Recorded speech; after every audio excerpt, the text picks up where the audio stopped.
Malam itu seharusnya hanya tahlilan biasa. Doa-doa sudah selesai. Orang-orang bersiap pulang. Lalu, sesuatu berdiri dari ruang jenazah.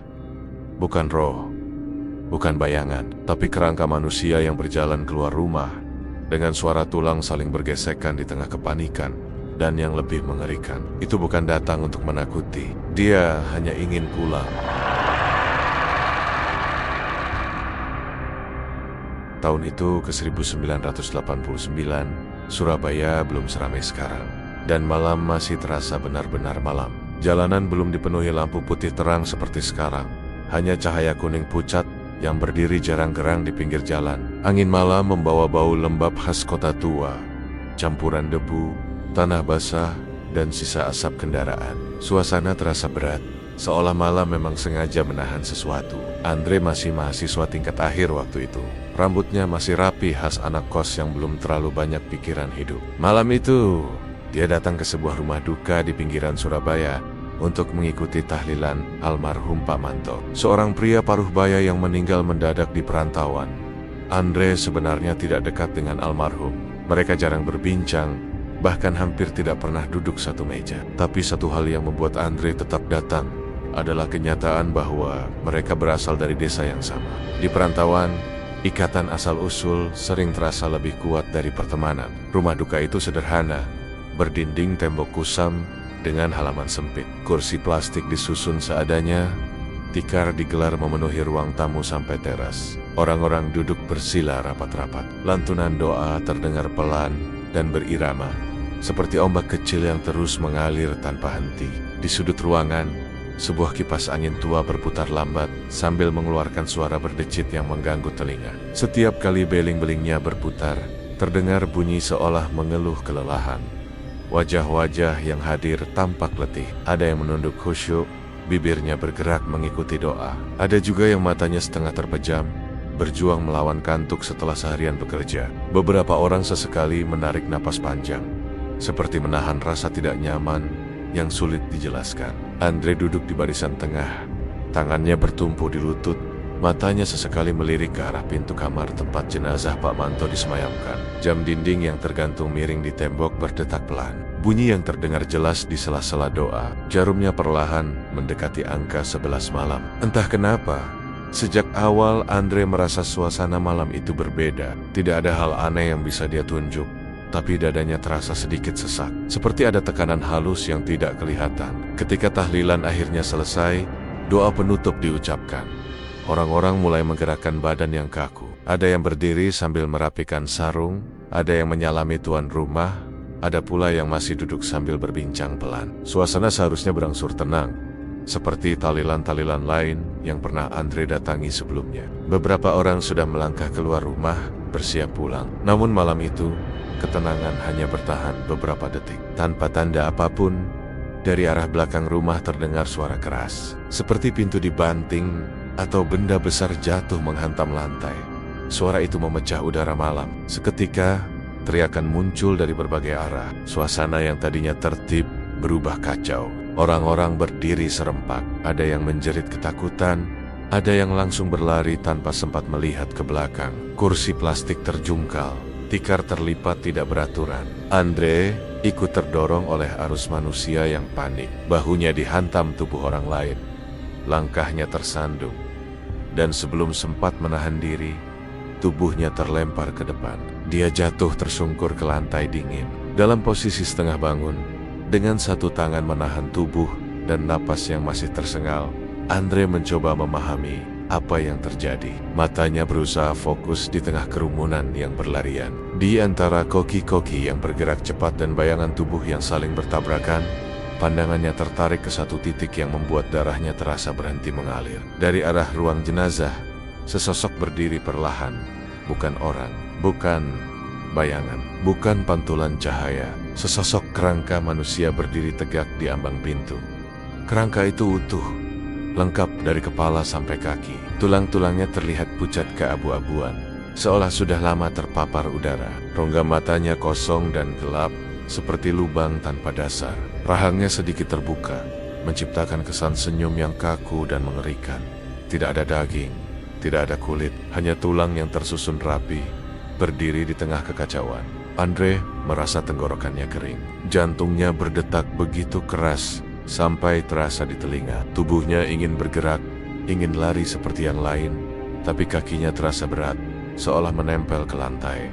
Kerangka itu melangkah maju. Saat kakinya bergerak, terdengar suara yang tidak mungkin salah. Bunyi gesekan tulang yang nyata, pelan, teratur, dan sangat jelas. Setiap langkah diiringi suara itu, seperti tulang-tulang saling bergesekan, beradu satu sama lain.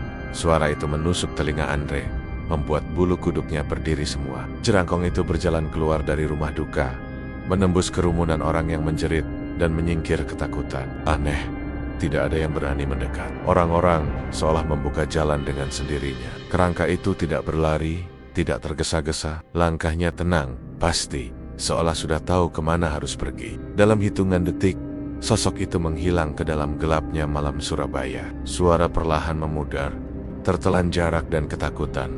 Andre masih terduduk di lantai, tangannya gemetar, nafasnya pendek-pendek, dadanya naik turun tidak beraturan, kepalanya kosong, tapi satu pikiran terus berputar tanpa bisa dia hentikan.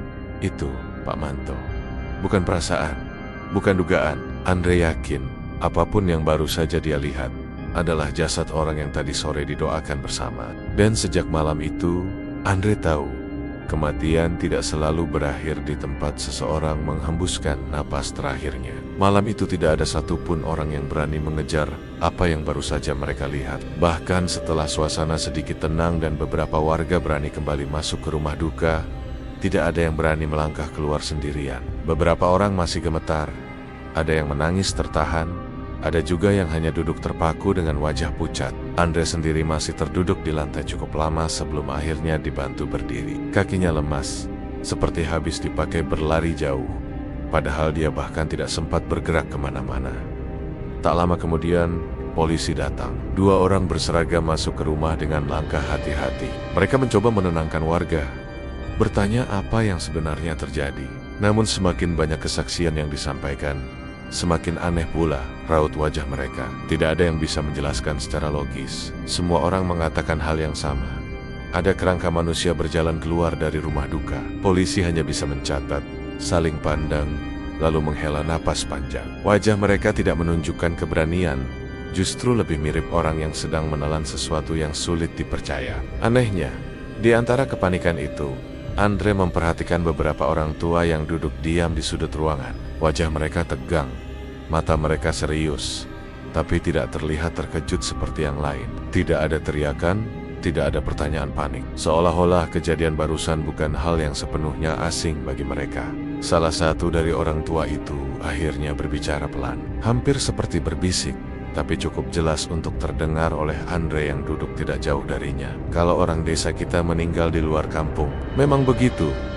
Kalimat itu sederhana, tapi menghantam pikiran Andre lebih keras daripada teriakan sebelumnya. Dia menoleh, menatap wajah orang tua itu, berharap ada penjelasan lanjutan. Tapi pria itu hanya menghela napas lalu menandok, seolah baru saja mengakui sesuatu yang selama ini disimpan rapat-rapat. Malam itu, Andre baru benar-benar menyadari bahwa desanya bukan sekadar kampung biasa. Ada cerita lama yang hidup diam-diam, tidak pernah benar-benar hilang, hanya menunggu saat untuk muncul kembali. Beberapa orang yang lebih tua mulai bercerita, pelan-pelan, seolah takut jika suara mereka terlalu keras. Konon, ratusan tahun lalu, jauh sebelum nama Wali Songo dikenal luas, ada seorang ulama yang datang ke desa itu. Dia datang dengan niat baik, membawa ajaran, berharap diterima. Tapi yang dia dapatkan justru kebencian dan kecurigaan. Warga saat itu menolak, menganggapnya ancaman. Ulama itu disiksa, dipukuli, dianiaya dengan kejam. Tidak ada yang menolong, tidak ada yang membela. Sampai akhirnya dia meninggal dengan tubuh penuh luka. Yang paling mengerikan, jasadnya tidak langsung dikuburkan. Tubuhnya dibiarkan tergeletak begitu saja. Hari demi hari berlalu, dagingnya membusuk, dimakan binatang dan waktu, sampai akhirnya yang tersisa hanya tulang belulang. Sebuah kerangka yang menjadi saksi kebrutalan manusia. Dalam kondisi sekarat, sebelum napas terakhirnya hilang, ulama itu berdoa. Bukan doa penuh amarah, bukan sumpah serapah, tapi permohonan keadilan. Doa agar perbuatan keji itu tidak hilang begitu saja, agar keturunan pelaku merasakan akibat dari apa yang telah dilakukan leluhur mereka. Sejak saat itu, kutukan turun. Perlahan, tapi pasti. Warga desa mulai menyadari bahwa kematian tidak selalu berakhir di tempat seseorang meninggal. Setiap keturunan desa yang wafat di luar kampung halaman, jasadnya tidak akan pernah benar-benar diam. Mereka akan bangkit.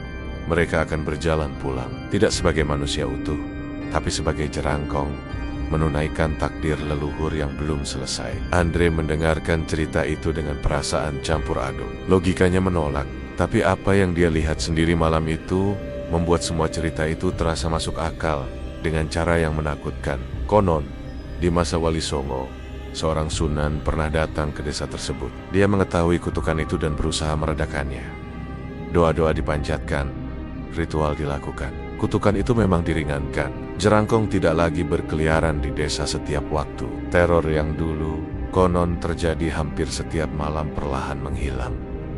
Namun, kutukan itu tidak pernah benar-benar lenyap. Satu aturan tetap berlaku sampai sekarang. Jenazah harus pulang dengan sendirinya. Tidak peduli sejauh apa jaraknya. Tidak peduli berapa lama waktunya. Tidak peduli siapa yang menyaksikan. Malam semakin larut. Polisi akhirnya pergi tanpa membawa jawaban. Warga satu persatu pulang dengan wajah muram. Andre pulang ke kosnya dengan langkah gontai. Dia hampir tidak tidur semalaman. Setiap kali memejamkan mata, suara kretek kembali terngiang di telinganya. Pagi harinya, matahari belum tinggi ketika Andre sudah bersiap ikut rombongan warga desa yang tinggal di Surabaya. Mereka sepakat untuk pulang bersama ke kampung halaman Pak Manto. Beberapa mobil dan satu truk kecil disiapkan. Tidak ada canda, tidak ada obrolan ringan seperti perjalanan mudik biasanya. Semua orang diam, tenggelam dalam pikiran masing-masing. Perjalanan memakan waktu lebih dari 3 jam. Jalanan terasa panjang dan sunyi. Mesin mobil meraung pelan, tapi suara itu terasa jauh. Andre duduk di kursi belakang, menatap keluar jendela. Pemandangan berganti, dari gedung-gedung kota menuju sawah dan pepohonan. Namun pikirannya tetap tertinggal di malam sebelumnya. Dia bertanya-tanya, bagaimana mungkin jasad tanpa daging bisa menempuh jarak sejauh itu? Ketika mereka akhirnya sampai di desa, suasananya terasa aneh. Terlalu tenang, tidak ada hirik pikak yang biasanya menyertai kabar duka. Beberapa warga berdiri di depan rumah Pak Manto. Wajah mereka serius, tapi tidak panik. Seseorang mendekat dan berkata dengan suara datar, "Pak Manto, sudah ada di rumah." Kata-kata itu membuat kaki Andre terasa lemas. Dadanya mendadak sesak. Dia turun dari mobil dengan langkah ragu, mengikuti warga lain masuk ke rumah duka di desa. Di dalam rumah, suasananya terang oleh sinar pagi. Dan di sana, terbujur tubuh Pak Manto, utuh, lengkap. Wajahnya tenang, seperti orang yang sedang tidur pulas. Tidak ada bekas luka, tidak ada tanda-tanda aneh. Tidak ada yang menunjukkan bahwa tubuh itu semalam berjalan ratusan kilometer sebagai kerangka. Andre berdiri kaku di ambang pintu. Matanya menatap jasad itu lama sekali. Pikirannya berusaha mencari penjelasan, tapi tidak ada satupun yang masuk akal. Semua yang dia lihat malam tadi seolah dihapus begitu saja oleh kenyataan di depannya. Seolah malam itu tidak pernah terjadi. Namun Andre tahu, dia tidak bermimpi. Apa yang dia saksikan adalah bagian dari sesuatu yang lebih besar, lebih tua, dan lebih gelap daripada yang bisa dia pahami. Dan semakin dia memikirkannya, semakin jelas satu hal baginya. Di desa itu, kematian bukanlah akhir. Kadang, kematian hanyalah awal dari sebuah perjalanan pulang yang tidak bisa ditolak. Prosesi pemakaman berjalan seperti pemakaman pada umumnya. Sejak pagi, warga berdatangan membawa ember, kain kafan, dan air. Jasad Pak Manto dimandikan oleh beberapa orang tua yang sudah terbiasa mengurus kematian. Andre ikut berdiri agak jauh, memperhatikan dengan perasaan yang sulit dijelaskan. Tubuh itu tampak tenang, wajahnya pucat tapi damai. Sama sekali tidak menunjukkan tanda-tanda bahwa semalam jasad ini telah berjalan sendiri melintasi gelapnya malam. Andre beberapa kali mengusap wajahnya sendiri, seperti ingin memastikan bahwa semua yang terjadi kemarin bukan sekadar halusinasi akibat lelah. Setelah dimandikan, jenazah dikafani dengan rapi. Doa-doa kembali dipanjatkan.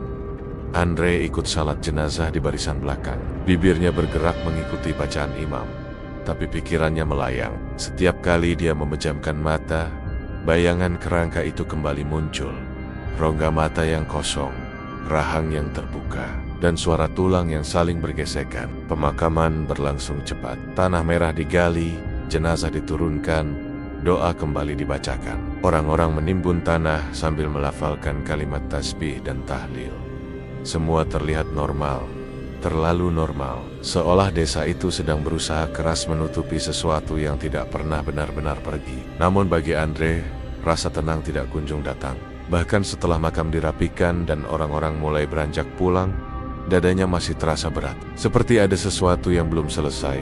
Meskipun secara kasat mata semuanya sudah berakhir. Di bawah pohon besar dekat pemakaman, Andre duduk bersama beberapa warga. Di sanalah dia berbincang dengan Pak Basio, salah satu warga tertua di desa itu. Rambut Pak Basio sudah memutih semua. Wajahnya penuh garis-garis halus yang menceritakan usia panjang dan banyak pengalaman. Tatapannya tajam tapi lelah, seolah sudah terlalu sering melihat hal-hal yang tidak ingin dilihat manusia. Andre memberanikan diri bertanya. Suaranya pelan, hampir berbisik. "Pak, kejadian semalam itu, apa memang sering terjadi?" Pak Basio tidak langsung menjawab. Dia menatap makam Pak Manto beberapa detik, lalu menarik napas panjang. "Di sini," katanya pelan, "kejadian seperti itu bukan hal baru." Kalimat itu diucapkan tanpa nada dramatis, tanpa ekspresi berlebihan. Justru itulah yang membuat Andre merinding. Pak Basio lalu bercerita bahwa sejak dia masih kecil, cerita tentang Jerangkong sudah menjadi bagian dari kehidupan desa. Bukan untuk ditakut-takuti, tapi sebagai pengingat bahwa ada aturan lama yang tidak boleh dilupakan. Kalau ada yang meninggal di luar desa, lanjut Pak Basio, kami sudah tahu risikonya. Makanya dulu orang tua selalu berpesan, kalau merantau, jangan lupa asalmu. Andre mengangguk pelan. Dia mulai memahami kenapa para orang tua di rumah duka Surabaya tadi malam tidak terlalu terkejut.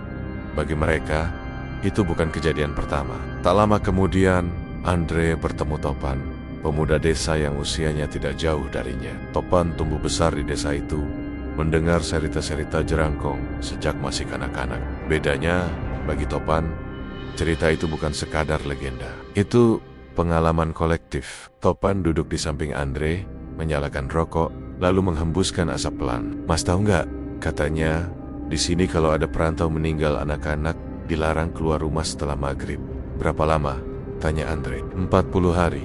Jawab Topan singkat. Andre terdiam. Angka itu bukan angka sembarangan. Topan melanjutkan ceritanya tanpa diminta. Katanya, larangan itu bukan tanpa alasan. Bukan karena ingin menakut-nakuti anak-anak, tapi karena sudah terlalu banyak kejadian aneh yang sulit dijelaskan. Kadang, di malam-malam sunyi, ketika desa sudah benar-benar gelap, dan suara serangga terdengar jelas, ada rumah yang pintunya diketuk pelan. Ketukannya tidak keras, tidak memaksa, justru terlalu sopan untuk ukuran tamu malam. Kalau pemilik rumah membuka pintu, tidak ada siapa-siapa.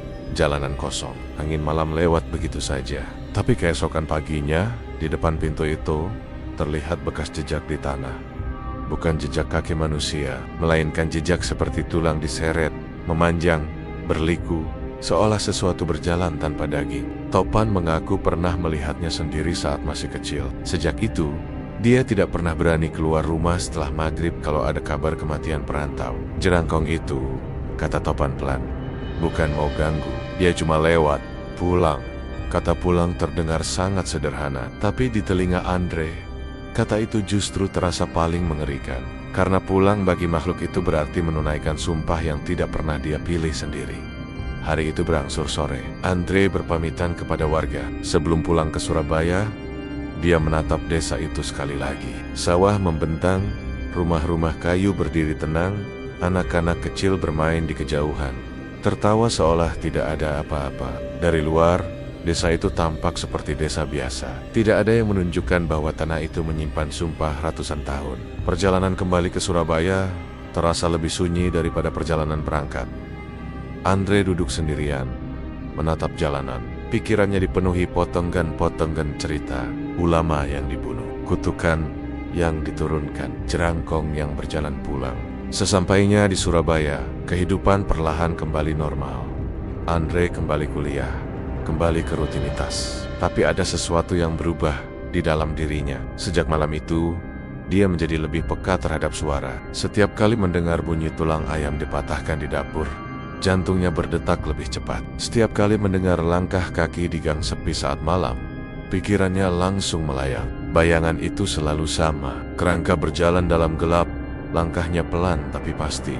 Tidak marah, tidak tergesa, hanya menjalankan takdir yang diwariskan kepadanya. Andre sadar, tidak semua kematian berakhir dengan tenang. Di beberapa tempat, kematian bukanlah penutup cerita. Dia hanyalah perjalanan pulang yang tertunda, sebuah kewajiban yang harus dituntaskan, meskipun tubuh sudah tidak bernyawa. Dan bagi mereka yang mewarisi sumpah leluhur, kematian tidak memberi kebebasan.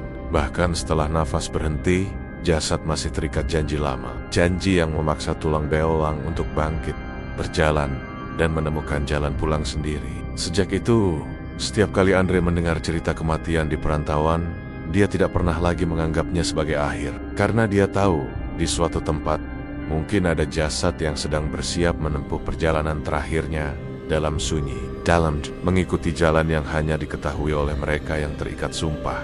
Dan suara itu tidak selalu berasal dari kenangan.